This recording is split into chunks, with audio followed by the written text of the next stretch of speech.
So, good evening, everybody, late afternoon. Welcome to this presentation, or this webinar rather, about studying in the United States of America. The way we've put this session together tonight is less to be about a particular university and more about the student experience in general. So we're joined tonight by Gouresh Kamble, who is here in his capacity as a former student from the UK at an American university, and he will be talking a little bit.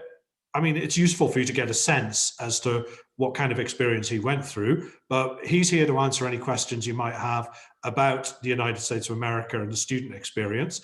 Anything that comes up on a more, shall we say, practical level, I will perhaps step in and try and answer as well.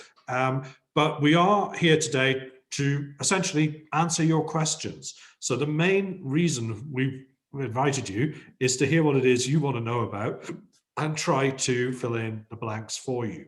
And with that in mind, I'm sure you're all very familiar with Zoom by now. There is a Q&A function on this webinar. Please use that to ask your questions. There is also a chat box there, which you can use to speak amongst yourselves. But essentially, we are wanting to use the Q&A just to get to questions. But before we do that, we are just going to have a couple of very, very quick presentations, one from myself and one from Gouresh, which won't take very long at all. But I'm just loading that up now and waiting for it to start. Okay, so what is it like to study in the United States of America? As I've already mentioned, that is the main theme of this evening. But before we get into that, who are we to be talking about this? Well, I represent an organization called A Star Future, and basically what we do is try to encourage British students to go and study in all sorts of different places around the world in the English language. Now, so this means we don't just work with the United States, Canada, etc., but there's no denying it. These are the destinations that British students still care about more than any others. And so we get more and more questions about the USA, hence the reason why we're doing this particular session with Gouresh tonight, rather than a more niche one with a different country. But why do we encourage people to study abroad? Well, essentially because people like it. We do find that this is a great opportunity for students to, perhaps come out of their shell a little bit, like Karen here. So talking about how it helped to become more confident and become a different person. But it's also a great opportunity to develop different or awareness of different people, different cultures. Aideen here talks about her experience with meeting people from all around the world at the university she goes to. And I think particularly in the context of the United States, this is a very important point.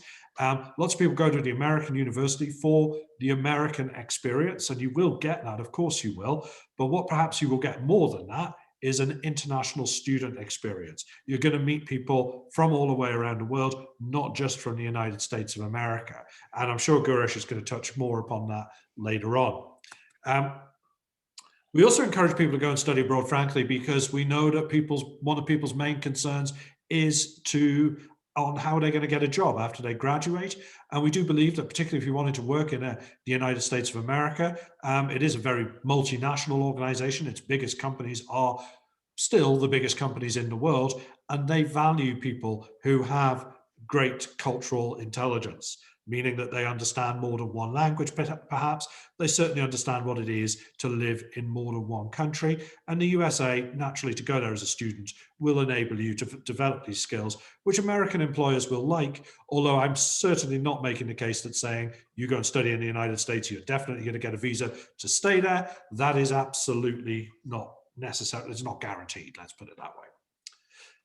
But what I'd just like to mention before I throw over to Gouresh to talk about his own experience is talk a little bit about the practical implications of studying in the United States, because obviously these are different from when he went even a few years ago. They're different from people who went 2 years ago, not least because of, well, the political situation, which hopefully we don't need to touch on quite as much as we might have done, but COVID is the big factor right now.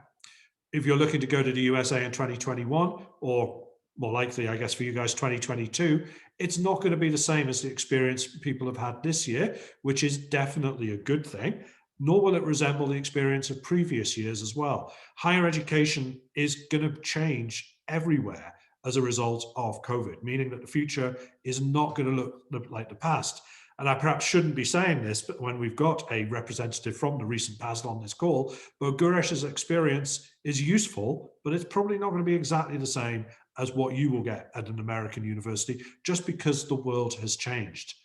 American universities and the way that they've responded to COVID, I'm not going to say they've covered themselves with glory, let's be honest. Some have behaved much better than others, but you can look at other countries where they've done a much, much better job of this.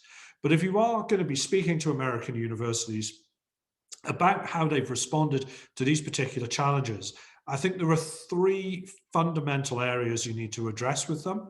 The first one is safety. How is the university going to look after you should something go wrong? The second one is about learning. And this is a difficult one. How honest can they be about whether you're going to be in a classroom, whether you're going to be online, or how blended your learning experience will be? And the final thing, of course, is the social side of university. What does social distancing mean for social life? A lot is probably the short answer. But hopefully by the time you get to university, things will have moved on a little bit, because the situation for people at American universities this year can actually be that they haven't even left home yet and gone to the States. They're learning entirely remotely. Entry requirements for American universities in terms of grades and subjects that you need, not really that important, to be honest. What they do like to see is a nice breadth of qualifications. So the bigger the range of subjects you're studying at A-level, perhaps the better for most majors. American universities, well, it's pretty difficult to generalize about this. I've said it might be easier for you to get in there, but clearly that's not going to be true of Harvard, Stanford, Yale, etc., where the number of people applying is absolutely astronomical, and it's taken as read that you're going to have A stars in every exam you ever took. That's kind of like the bare minimum you need. But there is a very wide range of American institutions, and there is something there for everyone. And again, we'll expand a little bit upon this when Gouresh starts talking more about his own experience. How do you apply to American universities? This is a subject which I don't really want to go into in too much detail tonight. I'm happy to touch on it a little bit later on if you have questions. All I'm going to say here is that it's not like here in the UK. The systems you will come across in America do not resemble UCAS at all. The most famous, the most well-known system you will come across for applying to universities is the Common Application, but that only covers something like 700 of the 4,500 higher education institutions in America. So you might come across it, you might also not. One other thing that you probably will have questions on that I'm prepared to talk about a little bit more in the Q&A are SATs. Some of you might have been hearing things about the SATs in the last couple of weeks. There are some major changes there. Lots of universities have now decided they're not going to use the SATs at all. And the SATs themselves are, well, some of the tests are being discontinued, which means these subject tests that you might be aware of are not going to happen ever again. The essay question as part of the SAT is also going to disappear. So those kind of tests that you have to take that often form a barrier to applying to American university, things might actually get easier from that point of view. And also deadlines, yes, just be aware that they are different as well. Usually you've got early, regular, and late deadlines for the United States of America. Again, we'll touch a little bit about those later on. But that was really just to give an overview of the kind of issues that you need to keep in mind if you are going to think about structuring an application to an American university. But we're far more today concerned with what the actual experience is going to be like when you get there. So by all means, make a note of how to contact me anytime you want. But please, the main thing we're trying to get tonight is questions in the Q&A box for Gouresh. So that is my very quick and of necessity, very, very short introduction to the United States of America. I make no claim for that being comprehensive. I could carry on in that vein for several hours. But like I said, that's not why we're here. So I'm going to give the floor now to Gouresh to perhaps talk to talk more about his experience before we then throw this open to everything that you want to know. Yes, thank you, Mark. And thank you for everyone for joining the webinar. Of course, it's quite a busy time. I'm just going to quickly share my screen here.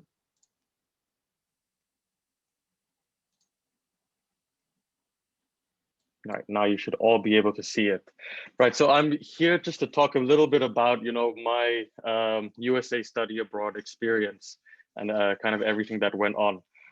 Before that, I do want to give a little bit of general info of where I went and how it was like. So just a bit of general information on this. The location of this particular college that I went to was in Washington State. And if you just hold up a map of USA, it's in the top left of that map. The type of college that it is as well, it's kind of a halfway between a proper college and a community college. This is something that we can flesh out much more in the Q&A itself. The size of the campus is around 180 acres. That includes an entire forest for you to hike around and the campus itself. The college itself has around 11,000 students with over 1,400 international students from more than 60 countries. So if you were to, really go here, you would be exposed to quite a lot of different cultures, different personalities. It will really bring you out of your shell. And I think this is something that this is from a slide that Mark showed you earlier from Karen. Mentioning how she was shy, kind of underconfident, just being in the UK at that time. That is almost exactly how I felt in the UK, just wanting to get out of, the box, as it were. So yeah, I chose Green River for that specific reason, only to stay there for 1 quarter. That being that only to stay there for 3 months. However, the story changed after that. This is the general pathway that I went through. It's an AA degree that we can get into that more later. But this is essentially for me, this was a great pathway because I didn't really know what I wanted to do. And Green River itself were fairly flexible in how I could approach this. So if you see here in my first year, I chose, just general subjects like math, English, basic sciences. In my second year, still not knowing what I really wanted to do, I got advanced subjects such as, political science, advanced math, astronomy, physics. And these Green River basically allowed for my experience to be this flexible. In my third year, I finished, with general sports education classes and focused a lot on extracurricular subjects. And this in itself was, it was by this time I was completely changed from the first year to the third year. Also moving around a lot, and it really is quite an experience for me over there. It broke me out of my shell. That's for sure. This is the experience after I finished my American education. I applied to a bunch of universities, and well, I'm sure you all know how that goes. From Green River, I was able to really have quite a wide range of options afterwards. You can see over there, American University in Washington, DC, the capital. Instead, I chose to go to Netherlands. Reasons, you can ask away in the Q&A if you want. To a university, College Roosevelt, which is also quite a highly ranked university in Europe. And so, yes, that was my experience in this aspect. The other experience I think I would really like to talk about was the extra curriculum activities that I could get involved with. This part of going and studying abroad really helped me in terms of confidence, public speaking, just general ways to talk to different people that you have never really met before.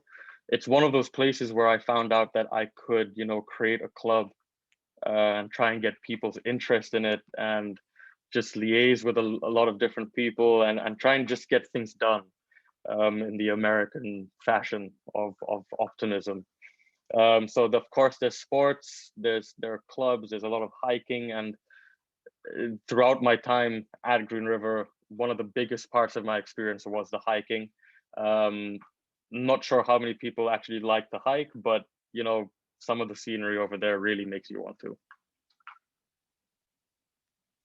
So yes, that is the end of the presentation and my experience. I do hope I covered, quite a bit there, but of course, I'm very open to all sorts of questions. So Mark, back at you.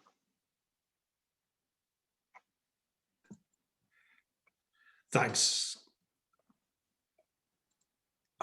Okay, thank you very much, Gouresh.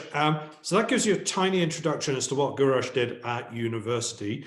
I should just point out that when he had that slide up there with the associate's degree, the AA degree, what that corresponds to is the first 2 years of a typical 4-year bachelor's degree at an American university, and the transfers we were talking about is what happens afterwards. So so effectively what Gouresh did is, if you know the terminology at all, completed what would be equivalent to a freshman and a sophomore year, but didn't do the junior and senior year, came back to the Netherlands to do that. But the associate's degree that he did there illustrates quite neatly one of the things which is very, very different in the US from what you get here in the UK usually, in terms of the way the curriculum is structured. So, you don't go to university to study one particular subject. And when most of you signed up tonight, we did ask you what particular subject you were interested in, if it was history or biochemistry or whatever. But no matter what you put in that box, in the first year you were there, you will be doing something similar to what you did, Gouresh. And that was what? That was largely math, English, what kind of thing did you do in that first year? So yeah, it was a lot of just general subjects, maths, English. Basically what they do before is that they put you through these small little tests just to see where they can place you into general subjects. Okay, so when you arrived there, it wasn't like with a clearly mapped out plan as to which modules you were going to take towards your degree. So how did you say they mapped you there? Is it like, did you have somebody to guide you through that process? How did that work? Yes, so considering I knew, so considering I knew nothing of what I actually wanted to do, but of course we all have interests, I took those interests, and there is a lovely advisor at Green River who will quite literally hold your hand throughout the process. Right, so it's quite typical to get to a US university and then choose the courses you want, perhaps with an end goal subject in mind, but maybe also not. But often American universities kind of pride themselves on being able to change your minds, don't they? It's like, you go into one thing, but they kind of want you to be exposed to other things and perhaps come out with a different plan. I mean, obviously there are exceptions there with things like medicine, but that's a fairly typical journey through that. Oh, 100%. Yeah. But how did you find, again, because you went in right at the beginning of a bachelor's degree after having completed A-levels here in the UK or high school here in the UK? Yes. How did you find the level there of the classes you were taking and the breadth of the classes as well? Were there things you'd never done before in your life, or things that you stopped doing when you were 13 maybe? Or were there things that you'd already felt like you'd done 100 times before because you got an A-level in them? Yeah, so not particularly to A-levels. A-levels itself is quite a high standard for UK. However, at the college, it's a quite a weird set, as in you can take these basic classes, and it's very basic. It's easy. It's very doable depending on your skill level. However, when you pass that, the next level appears, and that is a 200 class, as it were. And then you get a 300 class, and then it becomes a lot more advanced as you go. Right, okay, but you'd start out with 100 level classes. Exactly. Those things. But if you do happen to have an A-level, you'd be more advanced in those areas already, wouldn't you? A 100 class is going to be ridiculously easy for somebody with an A-level. Ridiculously easy, very easy, and you'll have a lot of fun in that class. No, you'll be going straight to the 200 level classes if you've got a proper counselor who's putting together your program quite quickly. But I mean, while we're on this subject of what the first year looks like, by the time you applied to American University in DC, was that with a clearer subject in mind, or were you still as, I don't want to say unfocused, but as open to everything as you were on day one? Yeah, I was probably still, I had a bit more clarity of what I wanted to do at the end. So I did know that I wanted to do political science to study. However, it was still open in terms of what kind of political science and what kind of university to do that subject in. Right. Okay. So you can be a little bit more focused midway through your degree, but you can also Yes. still be open to anything really. I mean, Yes. one of the great strengths and or weaknesses of the US system, isn't it? Yeah. You can be really focused or really not focused, get a Yeah. degree in the liberal arts as a whole. So that's quite good. But Gouresh, just before I open this up to questions that are starting to come in, please do put your questions in the Q&A, by the way. I just want to take this back a little bit to your own decision-making process behind why it was you wanted to go to America in the first place, what was motivating you to do Yeah. that, and then how it is you ended up at Green River College, which again is not a really known entity. No. So how did that work? Yeah. Yeah. So essentially, again, relating to one of the student testimonials that you showed on your presentation slide, one of the main reasons I wanted to really branch out, and it wasn't just Green River that I applied to.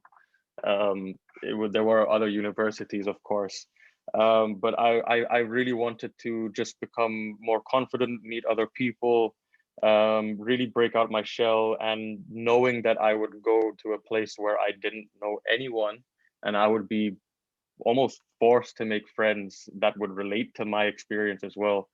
That was the biggest draw for me. Where it was is a different question as well, and why. I think out of all the applications I sent out, and I did get back offers, it was the advising process at Green River that really stood out for me. That's why I chose this university, without really knowing what I wanted to do, over other universities, mainly because of the advisor there. Right. Well, I think that's a very important point when choosing one university over another, looking at the ways that universities respond to you, because Yes. most people, when applying to the US, will apply to sensible strategy somewhere around 6 to 8 different places, perhaps. Yeah. The way they interact with you, the awareness that they show for what an A level actually is and what that means Yeah. for the kind of academic level you're likely to have and how to help you through the process. These things are every bit as important of like, oh, here's a photograph of our swimming team or our gym or the library or something like that. Yeah. Just to give you a sense of what you're actually going to get in terms of support. And obviously geography, I guess, comes into it a little bit as well. You couldn't really have gotten much further away and stayed in continental USA. I don't know if that was part of your decision-making process there as well. But again, we're talking about this as interesting from the point of view of meeting people. Yeah. What was it like meeting Americans? Did you meet Americans first or international students first? Who did Yeah. you interact with? How did that So, yeah, so actually I got placed into what's it, a house share, with two parents. So basically Green River, they give you a couple of options before you go. And one of those options was a homestay, a home share, and you get given parents to look after you for the first couple of months. On top of that, I met, quite a few international students on my first visit there. So I think I had a Indonesian roommate and a roommate from the Netherlands. Okay, so those are the people you met, but you did meet plenty of Americans as well, I'm sure. Yeah. Of course, I met a lot of Americans. When I started doing classes and stuff, I mean, I sat next to Americans in the classroom, things like that. And yeah, Right. I would say it was a great experience, but of course, I think it'll be interesting for anyone that does really want to, take this up, how they will see it. Okay. All right. Well, while you were answering that question, Gouresh, I have now opened the Q&A myself and had Okay. a look at them to see what kind of questions are coming in. I think we have also addressed one of them already from Mia, which was how did you choose that uni over others without knowing Okay. what you wanted to do? And just to Yeah. reiterate on that, I would say it was down to the support and the network they had in place to look after students more than necessarily their ranking or something like that. Yeah. Yeah. Okay. All right, well, let's have a look at some of the other questions we've got here. I'm going to start from the top, which means you're going to get quite Sure. a jumbled range of topics. How will That's all right. Brexit affect this process? I am so pleased you asked that because this is really, really easy for me to answer. It won't, thankfully. Every other webinar I've done this month, I've spent half of my life talking about Brexit. So nothing has really changed. You know, with any country outside the European Union, you're going to be treated exactly the same as you were beforehand. So that actually, I mean, it's neither here nor there as far as the USA is concerned, I would suggest. One thing I will say that is a little bit Brexit related and could be good news for you, although possibly not if you're going to university this year. It might take a few years for this to come into effect, is that I'm sure many of you will be familiar with the Erasmus scheme that exists, but no longer exists for British students to take part in. The replacement of that is something called the Turing scheme, Turing after Alan Turing, and that is going to enable people to perhaps take funding with them if they go on exchange to the United States. So it might be that one of the unanticipated consequences of Brexit is that it gets cheaper to go and do an exchange at an American university. But in terms of doing what Gouresh did, which is just doing his entire degree there, Brexit's going to make no difference. So done. Thank you for that one. Okay. Right. I'm just scrolling down. Funding. Okay, we've got a lot of questions on money. I'm going to come to those in a moment. But first, I just want to come into one here from Tobin.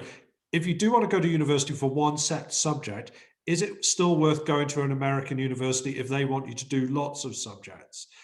I don't know. I mean, well, Gouresh, do you have any input on that at all? What do you think? Yeah, I would almost put a question back to this question for Tobin, is what is that one subject that you're thinking about? Right. Because I guess if Because it's, then it depends. Then the answer changes. it depends. I mean, what you're getting at there, I presume, is if it's a very specific professional subject, yeah? Right. If it's something like a medicine or a law, there's, Yeah.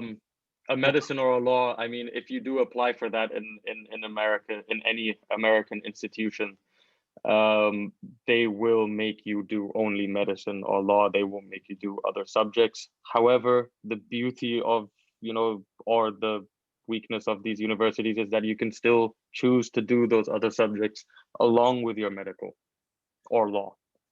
yeah, but I mean, again, with medicine and law, you're at bachelor level, you're doing what's called pre-med or pre-law Yeah, to yeah, prepare you to go to law school afterwards. So actually, Tobin, with this particular question, I would say you've really put your finger on the very, very best reason not to go to the United States of America. yeah, If you don't want to do this, don't go. I mean, yeah, it's as simple as that. It really is, because you're not going to be able to avoid this.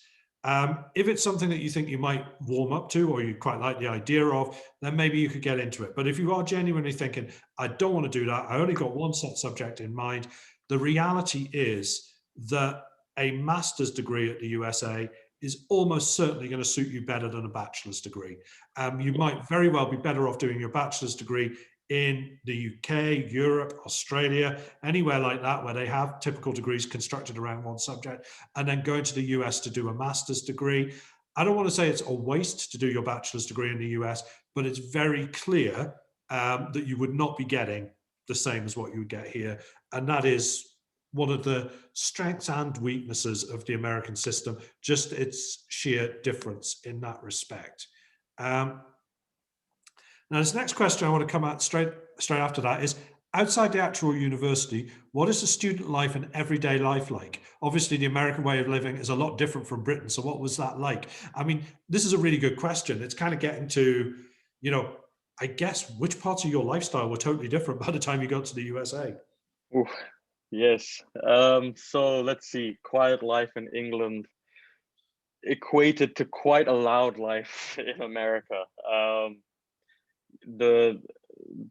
The outside of school activities and student life, everyday life, it was a lot about. I mean, I get it really does depend on who you are. Not everyone's going to have the same experience, of course, as I did. But if you do take it head on, and really put yourself out there, you will notice that there's quite a community feeling at most American colleges for anything that you do. If you go for a sports game, most of the college will be behind you. If you want to take a drive or something like that, it's quite a road trip kind of life as well.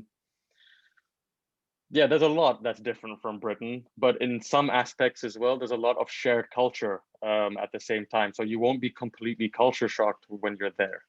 In terms of for anything that goes from humor to the way people can speak. Yeah. Right. So yeah, you've got the shared language for what it's worth, Yes. which is a lot, I guess. Yeah. But it is a very different experience. But I mean, I guess things like, from a UK perspective, the US looks like so much more of a car culture. And can students afford cars, really? I mean, did you have a car, for example, while you were there? Or I did not. I did have a friend that had a car. that's the That's number how it one accessory usually you want. went. Yeah. That's what you want. Yeah. Another question while we're on this from Maisie here. Have you met any other students from the UK while you were in the USA? And what kind of reasons did they have for coming? And what were they planning to take from their experience?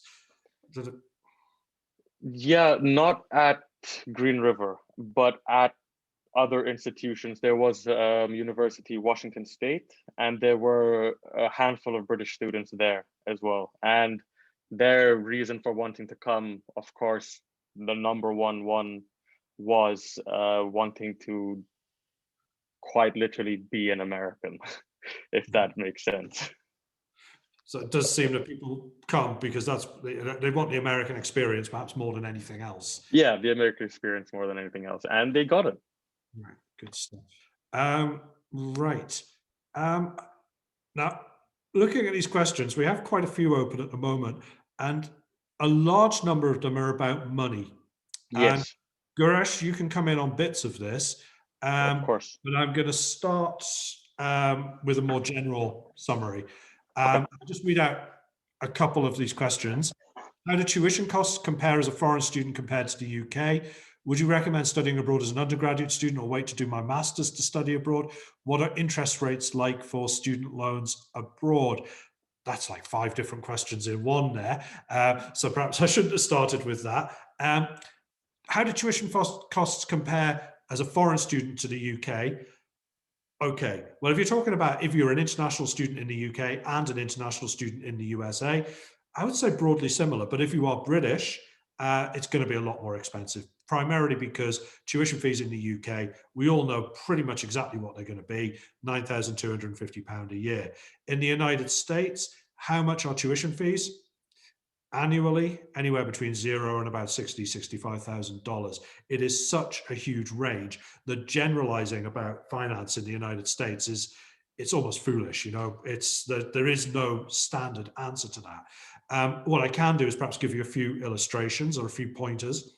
What I would say is that some of the more expensive universities tend to be the private universities in America, places like University of Southern California, New York University, NYU, American University in Washington, D.C., that Gouresh nearly went to. These are expensive places where the fees are probably likely to be quoted 65,000, something like that. But the figure that is quoted often also includes accommodation, because a lot of American universities, the experience is not just the academics, but also the living on campus. So that figure could potentially include some of your living costs as well. It's not going to make it any more palatable, but it might make it, a little bit better for you. Let's put it that way. But many, many American universities, state universities, for example, might be sort of 25 to 30,000 US dollars a year. Community colleges, Green River College, a lot cheaper than that. But we're going to come back and talk specifically about Green River in one moment. Yeah. But what that does mean for the costs of an undergrad versus a master's degree, Well, bearing in mind that an undergraduate degree is going to be 4 years and a master's degree still is typically one, again, depending on the subject you do, can be as many as 4 years in America, but usually one, possibly 2 years. That is inevitably going to make it cheaper to study in the United States for a master's degree. I'm afraid as far as interest rates go, doesn't really come up as a subject, to be honest, because you're not going to be able to access US loans unless you are an American citizen. So the interest rates on those aren't really illustrating much. And you're not going to be able to take British loans with you either. So the interest loans there are also not really necessarily relevant. Couple of, all right, I'm just trying to group all the money questions together. So I'm just going down to see anything at all. Okay. Actually, Gouresh, I'm going to come straight to you right now. Sure. There's a few questions here about how did you finance your degree. Yeah. Please don't feel obliged to put your entire financial circumstances No on worries. the table, but it's, just perhaps if you can give an example that illustrates how you did it. And was it a huge difference into what you would have paid here in the UK? Perhaps we'll start there. Yeah. So, in terms of, kind of funding because originally I only wanted to go for 3 months, which is kind of termed one semester over there. And in order to get that money, I worked here in England at Nando's. So I saved up a bunch of money for myself. On top of that, my parents did also help me, get into the college in terms of financials. Right. Okay. And perhaps what I'd like to do now, because there has been there's a couple of specific questions about Green River here and funding it. How about funding? Did you get any support from the university, or is there any support available from it? Yeah. Perhaps before you jump in on that, I do want to make a point that when Gouresh was introducing where he went to a place called Green River College, which at the time he went there was a community college, but is now a college, meaning that it does offer 4-year bachelor's degrees as well as the 2-year associate's program, which is what Gouresh ended up doing. Now, community colleges in the US don't tend to be quite as international as some of the universities. They are more focused on sort of everyday education. They're not the elite, if you like, but they do provide you with the opportunity to get a very, depending on which one you choose, they are variable, but the more internationally minded ones like Green River do enable you to get that American university experience at actually a very affordable level. So when you're looking at what that would cost per year, the tuition fees at Green River, and Gouresh, you might have to correct me if I'm wrong, are about $10,000 a year, which is essentially £6,000, £7,000, £8,000. And all of a sudden, you're looking at a situation where studying in America could potentially, on paper, be cheaper than studying in the UK. I mean, it won't be, because those are the fees for the first couple of years. And if you stay on longer, it will increase if you transfer to another university, or indeed if you complete a bachelor's degree at Green River. Then it does get a little bit more or a lot more expensive depending on where you go. But you can reduce the cost of studying in America by looking at going somewhere like Green River College for the first couple of years of your study, and then transferring into what potentially might be a more expensive university for the rest of them. And to be honest, that is a more effective way of bringing the overall cost down than just relying on financial aid and scholarships. But I will come on to that in a moment. Financial aid in terms of what Green River is able to offer you, did they offer you anything, Gouresh? No, not that I can remember. But if I'm being honest, I will not talk too much about financial aid, only because I don't know too much about it. However, I can find out at any time. Yeah, well, you're not here to you're not the admissions department of the university. Exactly. Yeah. I mean, they do have a little bit of financial aid available. Yeah. I believe. I've been working with Green River for a few years, since Gouresh went over there, actually, and there is some kind of support there. And what I would say about the support from Green River, and this is true at a lot of American universities, perhaps more than is generally realized, that support is available for academic reasons. It's merit-based. So it depends not on your family's income, Very few American universities care about your income at all, but they will look at your your academic merit, your academic record. A lot of them will also look at obviously sporting and cultural skills that you might possess as well, and might be able to reward you with that. But I mean, just looking again, sorry, everybody's asking about money. I'm not surprised by this, but Lola put this quite nice.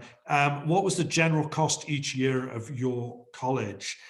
Okay, I'll give you a figure of what I think Gouresh would have paid, and then he can tell me if I'm right or wrong, rather than put him on the spot. I think that he would have paid roughly $10,000 a year for tuition. He would have paid maybe, I don't know, for health insurance, 1,000, something like that, 1,500 maybe. For living, maybe somewhere around about 800 to or so a month. I guess A little bit lower than that. A little bit lower than that, so it's cheaper than that. Okay. Yeah. Good. So I'm estimating that with health insurance, all the rest of it, at Gouresh's particular college, $20,000, maybe something like that for a year, for the lot. I would probably knock that down. I'm happy to double check, of course, at some later stage, but less than 20K.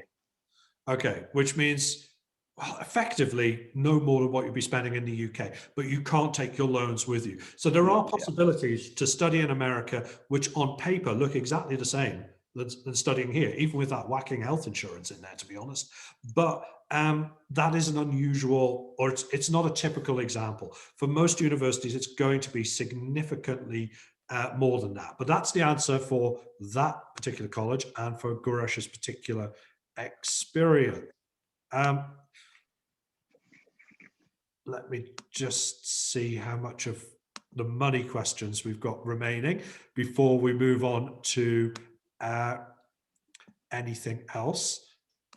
I would also like to quickly put a note in here. While I was there, I did also help my funding with a job on campus. Right. Of course, not everyone can get a job on campus, but if you are able to really help yourself out, you can.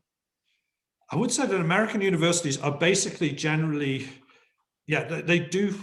The student visa you get when you go to America only allows you to work on campus. Yes, yeah. You absolutely cannot work anywhere else. That's the terms and conditions that you face. So a lot of American universities appreciate this and will provide jobs for their international students. They do also do this a lot for their domestic students as well. I mean, without going into too much detail, often when an American student applies to an American university, when they're getting their whole financial aid package, they might get an offer that gives them a scholarship for merit reasons, some kind of award because they're going to join the diving team or something like that, which might not be a free ride, but might be a few $1,000s a year. There might be part of the package which is a guaranteed on-campus job, which is going to give them an earning potential while they are there. So it's quite common for American universities to factor in earnings or earning potential on campus to try and get you, make it affordable for you. Another one on funding about loans to cover tuition fees and accommodation. Is there anything like that for studying in the USA? Certainly not in the US, certainly not in the UK. You can't take money from here with you. Money in the US, you're not going to access a loan unless you are a US citizen. That's pretty much the rules there. I don't think it would be possible. Occasionally, if you know somebody who's American, they can countersign loans for you, but that's so rare and so risky that it doesn't really happen quite so much, put it that way. All right, I'm going to do one last scan of the questions in here, and then after I've done that, I am going to move on to things which are not money. So hopefully I've covered that in enough detail for you right now, which is we've given you an illustration through Gouresh's own example of how he managed to afford it. And he managed to afford it by being sensible with his choice of college and so on. But if you've got your heart set on Harvard or UCLA or whatever, it's going to cost you. That's pretty much the bottom line there. Let me see what else we've got here. Something. All right, a couple of people have asked questions which are variations on a theme, which I think is very good for Gouresh to answer this one. Where should you start if you're wanting to study in the US? How did you actually start the process of choosing where to go? I know you touched a little bit on this, but can you give Yeah. practical examples of, I don't know, websites or whatever you did? Yeah. Okay. So this might sound very bare and basic and very simple, but I essentially started by asking that very question from Mia.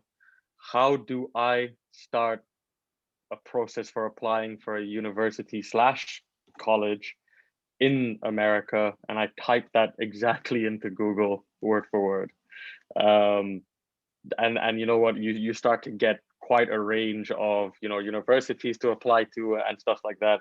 And after some time, I think the main answer I want to say here is take a good amount of time and thought when you're applying. Don't just do it in one day. Take maybe a week to see all the options, and that's what I did, basically. And on the 5th day of that week, I stumbled upon Green River, sent my application in. I like the look of the place and everything like that. And yeah, that's when I got my quite nice reply from them.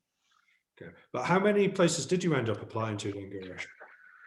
I applied to, if I can get I can't get the exact number, but I applied to probably 20 to 25 different places. Well, that's excessive, I would say, isn't it? Yeah, it's a little bit excessive. I was desperate to get out, I would say. Right. Okay. But were they all the same kind of type of place, or was there a real wide range?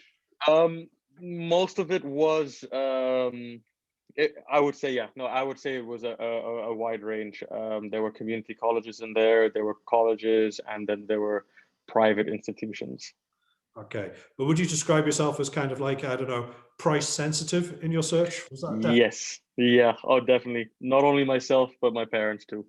Okay. So they're like, you can do this, but it has to cost this. Yeah, exactly. And so that whittled down the choices in terms of price, because obviously then Harvard and all those kind of people were out of the picture. So yeah. Right. Okay. All right. Now the next couple of questions, I knew these were going to come up, and Gouresh, this is for you now as well. No worries. Did you end up taking the SATs or the like? And how much, therefore, did A-level GCSE grades matter in admissions? And Good what question. was your experience working towards both your A-level and a foreign exam, if indeed you did that? So I did not take the SAT. Mhm. For this particular college, they don't ask for an SAT. What they do ask for a minimum base standard is a transcript of your GCSEs. In some cases, depending on how your GCSEs were, they won't even ask you for your A-levels. However, if the GCSEs are in a particular state, they might ask for your A-levels. However, the fact that you've done your GCSE or done your A-level to some extent, even to AS level, they will take that as you have finished high school and we want you to come here. I mean, I suppose I should just point out that technically a community college would let people in after completing year 12 rather than year 13. Yes, yes. I don't advocate that people drop out at the end of year 12 and go Yeah, simply because you probably will need your A-levels later on. But, yeah, this whole thing about America having a 4-year college, it's kind of normal for people to go when they're 17 rather than 18. It's just a slightly different age yeah, transition. If anybody's on this call from Scotland, you'll know exactly what I'm talking about, because effectively the American system is very much closely related to what happens in Scotland. yeah. But there were a couple of aspects to those decisions about the SATs, or the questions about the SATs, that obviously you didn't address because you didn't do them. So I'm going to just Yeah. quickly say, sorry, go ahead. Yeah, so I did actually study SATs. However, I just didn't do it for Green River. So yeah, I mean, if you've done your GCSEs and you've done A-levels and stuff like that, it is hard, but it's doable, the study. But yeah, back to you, Mark. Okay, well, the one thing I'm going to say about this, because Maisie's question in particular touches really upon this. this is a general point that I'm going to make about any entrance exam for any university anywhere in the world. Do not, whatever you do, screw up your A levels for the sake of doing well on their test. They are second order Yeah, importance. please. Because repeating your A levels can cause you all sorts of problems in some countries. Some countries won't look at resits at all. Repeating your SATs and ACTs, well, people do that. It's part of the game. So, you know, absolutely always do not do an external test like the SAT in a way that's going to interfere with your performance in A levels. It gives them far more importance than they actually should have. Now, in terms of, I did mention this a little bit earlier on, in terms of what's happening with the SATs now. And to a certain extent, this also applies with the ACTs, but the ACTs have been less, shall we say, the organization behind the ACTs has been less public about what they're going to do next, or how they're going to respond to this. But I would actually say that one of the biggest, from an education perspective, one of the biggest casualties of COVID is the SATs and online or these standardized tests. Partly because nobody's been able to take them for so long now. The test centers have all been cancelled, that universities have had to get used to this year and next, looking at, or last year and this, looking at students who don't have these test scores. And for many years, a lot of universities have been thinking these test scores don't really tell us much of any use other than really how wealthy your family is. They're a far better predictor of your income than they are your ability. So many people have been doubting whether these tests are useful. So a lot of American universities have now gone what's called test optional, which means you can supply the results if you've got them, but you don't have to. And a lot of these universities, particularly the elite private universities and the bigger public universities like UCLA, what they've actually seen is a whole range of students applying who previously would not have done so. And you might think, well, those kind of universities had so many applications anyway, why would they want to encourage more? Well, actually, they don't really want to encourage more, but they're delighted that they've got more because the extra ones that they are getting are from a much diverser range of students than they ever used to attract. So it's helping them to meet their social obligations, if you like, to broaden the communities that they recruit from. So in some respects, this is a real example of the playing field becoming a lot more level with the SATs being removed from them. University of California system, which covers everything from Berkeley, at UCLA, San Diego, the whole lot, and the Cal State universities as well, they've announced that they're not using the SATs from now on. They might very well replace that in a few years' time with their own tests, which we'll deal with when that happens. But basically, a lot of American universities are now realizing that these kind of tests are not essential for evaluating students.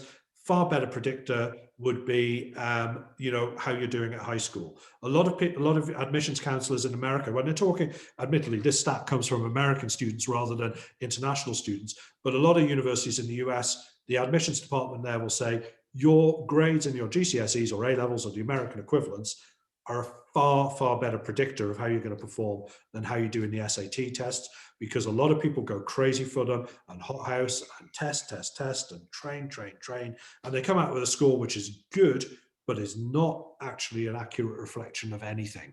So I think these things are going to get like less important, shall we say that. So therefore, Philip, the question you were asking about how much therefore do A-level and GCSE grades matter? More than you might think, more than the SATs, I would say. Okay. Some places, I mean, obviously, if you're applying to a competitive university and your SAT is completely out of the range they're looking for, you might never get considered. But assuming you're in the broad range, then ultimately, I think the final decision will be based on your A levels and GCSEs. Pardon me. And another question from Grace here about the EPQ and whether that holds any value to American universities. It does, but perhaps not in the way you're thinking. It's not like you'll get extra points for having one. The great thing about the EPQ is that it allows you to demonstrate more breadth than you possibly can do in 3 A-level subjects. One of the biggest problems that British students have when they're applying to American universities is being able to demonstrate a wide range of academic interests, because an American high school leaver will have done, I don't know, 6, 8 different subjects to the end of high school. A student with the International Baccalaureate will have done a similar number, somebody with the German Abitur, and indeed most schools diplomas around the world will have studied 6 to 8 subjects. Norway, I think it's like 17, right to the end of high school. So your 3 A-levels look distinctly underpowered. Very, very good in the areas that you've studied, but no indicator of anything outside of those fields. So if your EPQ is unrelated to your A-level subjects, I think it's really going to be valuable. If it is related to your A-level subjects, by all means submit it. They will absolutely look at it, but it's hardly going to answer that question of breadth, is it? It's not going to give them any more evidence. So a lot of American universities, what they are really looking for is evidence of, a wide range of interests. Like Gouresh was saying, as has been pointed out a few times now, American degrees are really quite broad and can go off in all sorts of different directions. And that requires students who have that, who can benefit from that. That's what they're looking like. Okay.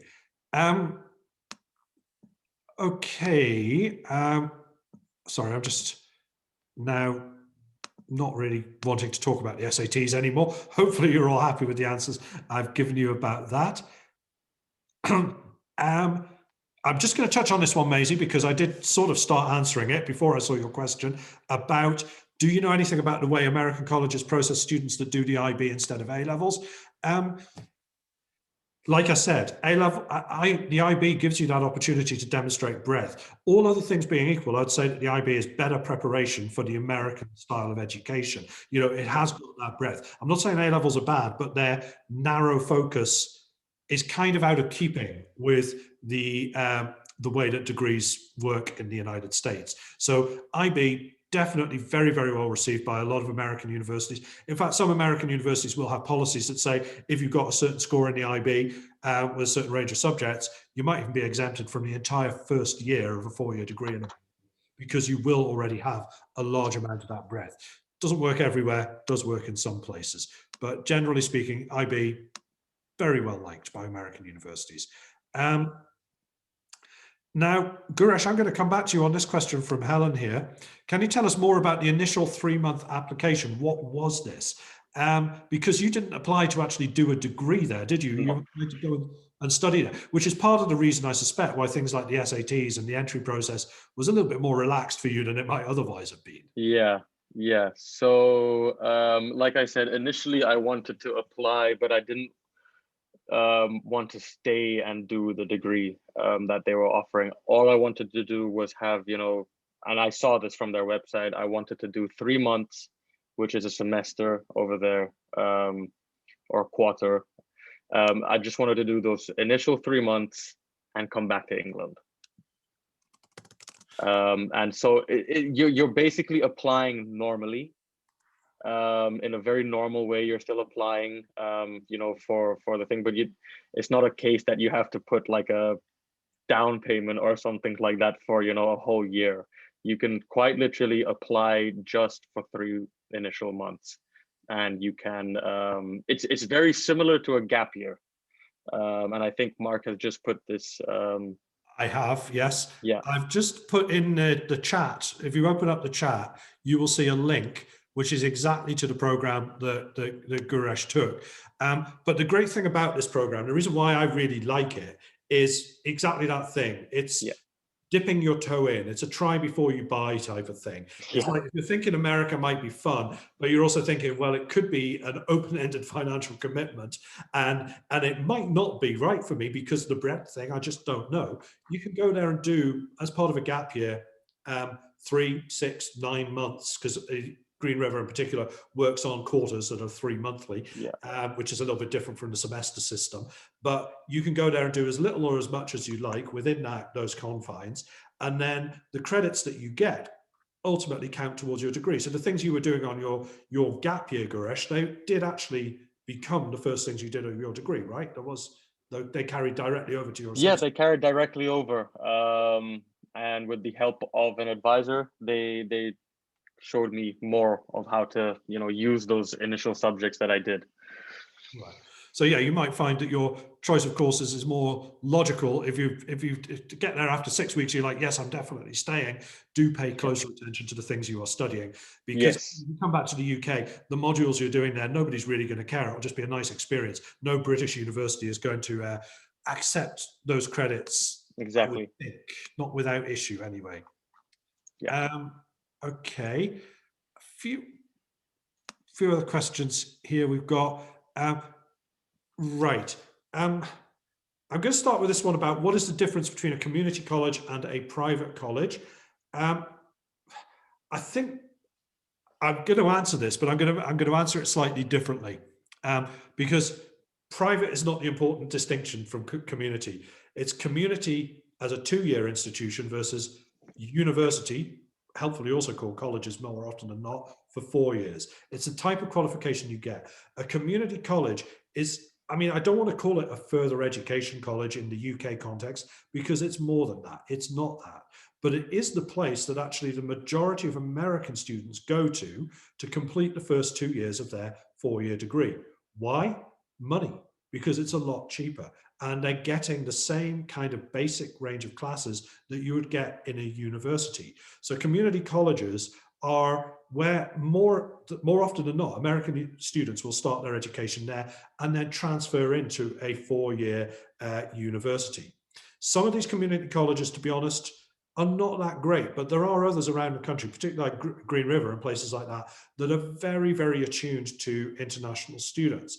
So a community college offers usually associate's degrees. We blurred the lines a little bit when we were talking about Green River before, because they do actually have some 4-year programs, and they don't actually like being referred to as a community college purely anymore, because they've evolved beyond that. But they are still different from a 4-year university that is going to, charge, for international students at least, much, much higher fees. So it might seem that it looks like I don't want to say a lesser way of getting an education, but it is the majority route. So, certainly from a financial point of view, and a lot of the questions tonight have been about finances, community colleges are a lot more effective from a financial point of view for the vast majority of people, but they do offer different qualifications. And after 2 years in a community college, you would have to transfer on.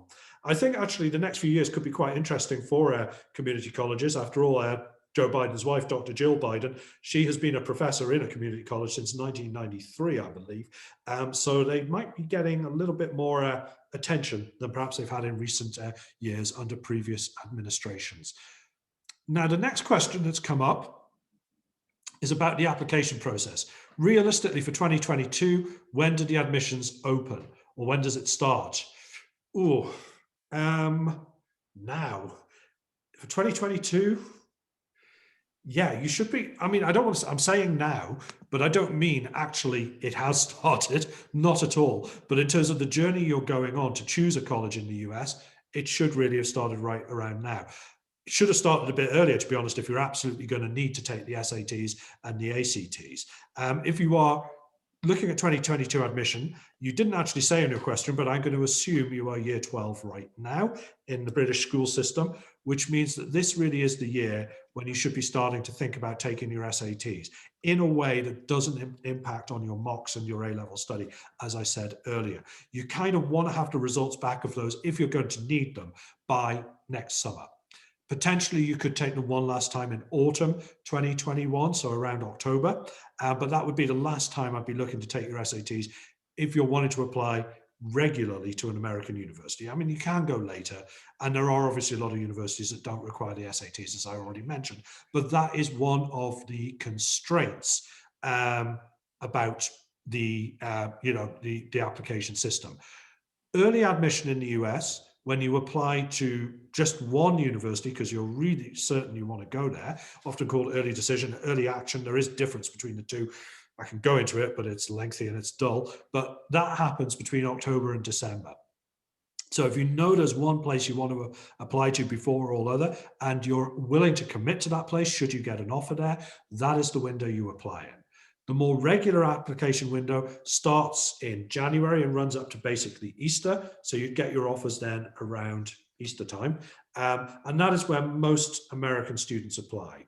There are some advantages to applying earlier financially in terms of the availability of scholarships, but not many really. I'd certainly say you don't need to rush this decision purely on that basis, but and some universities will advertise that your chances are better of getting in if you apply an early admission rather than regular admission. But those stats are, how can I put this politely, unreliable. There are a lot of elements there that mean that the numbers they produce to say your chances are better in early admission rather than a regular admission, they are dubious, okay? So I don't think you're doing yourself any harm there. But really, in terms of your choice of university, you do need to be thinking about this relatively soon if you are looking for 2022. Also for the simple reason that you're starting out with 4,500 universities in the US. How are you going to get that down to the 6 or 8 that you should be applying to rather than the 25 that Gouresh did? I'm not recommending that at all. Don't take that away from today as a sensible thing to do. Thank you. But it's an illustration of what people can do. They get carried away. Hope you don't mind me saying that. But, you know, it's that's not necessarily sensible. Yeah, I would second that. Okay. The final question we've got up here, which means that before I answer this, if you've got anything else you want to know, please put it in the Q&A right now, because when we're done with this one, we're done, unless you have anything else to say. In terms of Ivy League colleges, I understand they don't offer any sort of scholarships. However, they do offer economic aid. I was just wondering, to what extent does this aid stretch, and does it exist in non-Ivy League colleges? Okay, for international students, it's not all the Ivy League colleges that have their economic aid doesn't work the same way. You're absolutely correct in saying that they don't give like sporting scholarships and stuff like that. It doesn't happen. Their awards will be based on you know, academic reasons more or less alone, but some of them will consider you for economic aid. But there's literally only about 6 universities in the whole of the USA, of which MIT, which is not Ivy League, does this. Harvard, Princeton, Yale, and a couple of others. They are the only ones that really look at the financial background of their students and make them an offer that they believe will cover the full cost or the full demonstrated need that you would have to go to an American university. So this is part of the reason why, you know, you think these universities, so many people apply to them. Part of the reason is because they're the ones that have generous awards available for talented students, but they get so many applications as a result of that. It does rather distort the picture. But yeah, this kind of system doesn't really exist in, so I would say, non-Ivy League colleges, but non-Ivy League colleges, particularly ones that maybe don't get quite so many international applications, might be more well predisposed towards making you a sensible offer. So you might actually find choosing a lesser named, I'm not going to say lesser ranked, but a less famous institution might be your key to getting some kind of financial aid. But another thing I do want to just say on this as well is that quite often what an American university thinks you can afford and what you can actually afford, they can be different things, let's put it that way. So you might find you get an offer, they think they're being generous, and you're like, oops, I still can't quite access that. The final question we've got is a very nice, neat one, because it kind of ties things up. Will this session recording be available to watch later? Yes, it will. We have been recording this. It's going on YouTube.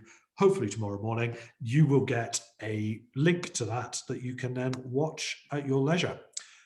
But that was that, I think. Thank you very much for coming. Thanks also, Gouresh, very much for your input.